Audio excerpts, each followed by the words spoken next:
When the MGF was launched just over 6 years ago, the majority of the motoring press didn't exactly give it rave reviews. But, as usual, you ignored our warnings. We love it. And made it the best-selling roadster in the country. 42,000 have been sold, complete with their soft hydrogas suspension, numb steering and high chair seating. But for every happy owner, there was an unhappy one, suffering with poor build quality. MG, though, have responded to their critics and produced a new version, refreshed and rejigged, with all those niggles hopefully ironed out. Even the name's been tweaked. It's now called the MGTF. Which means the car's already got off to a bad start, because that new name has upset the owners and lovers of the original 50s MGTFs. But hey, what's in a name? What's important is it any better? Well, the layout of the interior certainly isn't. It's the same old mess as it was before, and this car's got £2.5 grand's worth of extras on it. The driving position isn't any better either. The steering wheel still sits on your knees and you still sit too high.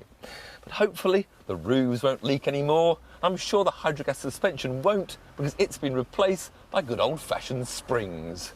Now that sounds more like it. And it feels more like it as well, because those springs have sharpened up the MG's manners and, with a quicker steering rack, provided a much sportier driving experience. This top-of-the-range 160 model is priced at a fiver under 20 grand, with 135 and 115 versions starting at 15,750. All of them have the same new, sharper look, with a more macho appearance, but the fact remains that there's only so much you can do with a makeover. And the other thing you notice is how the increase in torsional stiffness of the car has reduced all that dreaded scuttle shake that so plagued the old MGF.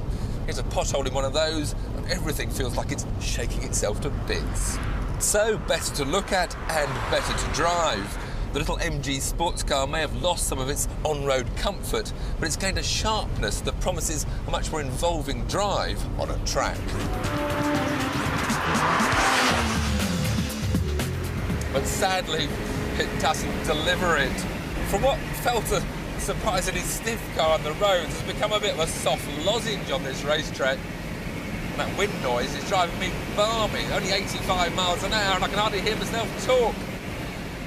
My main problem is the fact that the car just understeers, and however much you lift off the throttle, it doesn't adjust like you want a car to do that's responsive.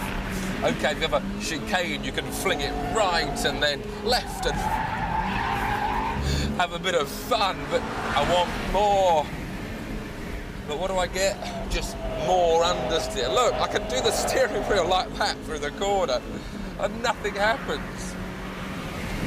Now, there's no doubt that it's a much better car than the old MGF.